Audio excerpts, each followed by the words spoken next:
नमस्कार शेतकरी बंधूंनो, मी प्रवीण पवार, सुखकर्ता कृषी उद्योग केंद्र कोळगाव। शेतकरी मित्रांनो, आज आपण माझ्या शेतामध्ये आहोत।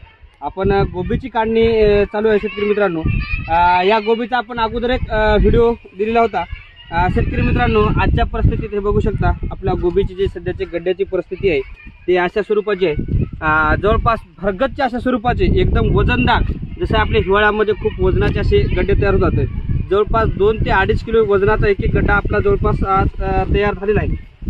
शेतकरी मित्रांनो, हे बघू शकता, संपूर्ण प्लॉट आपला जर गोबीचा तुम्ही बघितला तर कुठल्याही प्रकारची रोगराई तुम्हाला या प्लॉटवर दिसणार नाही, करपा दिसणार नाही, काही नाही। याच्या मागलं मुख्य कारण म्हणजे आपण जे पण नियोजन केलं होतं ते प्रिव्हेंटिव्हमध्ये केलं, म्हणजे कुठल्या रोगाची वाट न पाहता अगोदरच आपण कसं नियोजन करता येईल त्या पद्धतीने आपण नियोजन केलेलं आहे। शेतकरी मित्रांनो, एक लक्षात घ्या, ज्या पिकाला ज्या निविष्ठा महत्त्वाच्या आहेत, अशा बरेच पीक आहेत की त्याला एखादा अन्नद्रव्य विशेष लागत असते। ते अन्नद्रव्य जर त्या योग्य पद्धतीने योग्य वेळी जर दिले तर आपल्याला असं भरगच्च आणि दर्जेदार उत्पादन मिळत असते।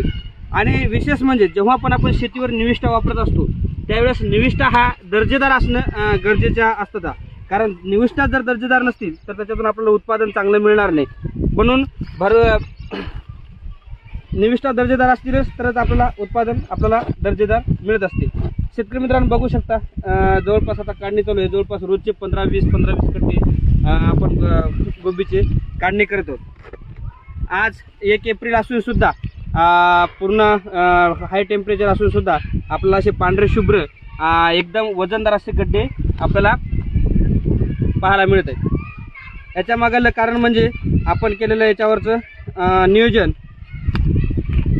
आणि याच्यावर कुठल्या प्रकारचा रोग येऊ दिला नाही।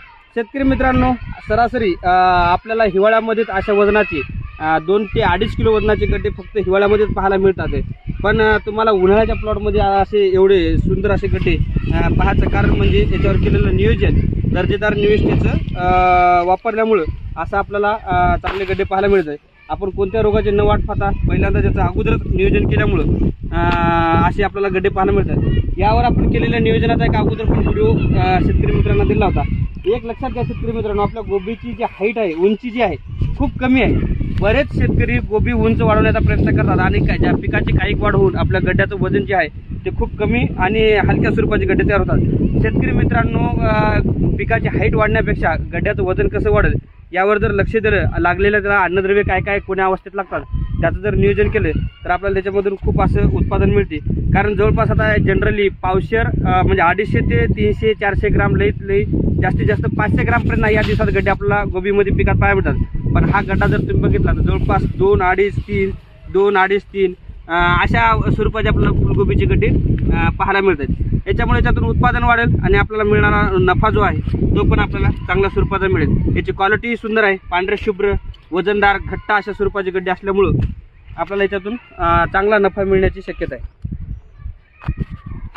धन्यवाद।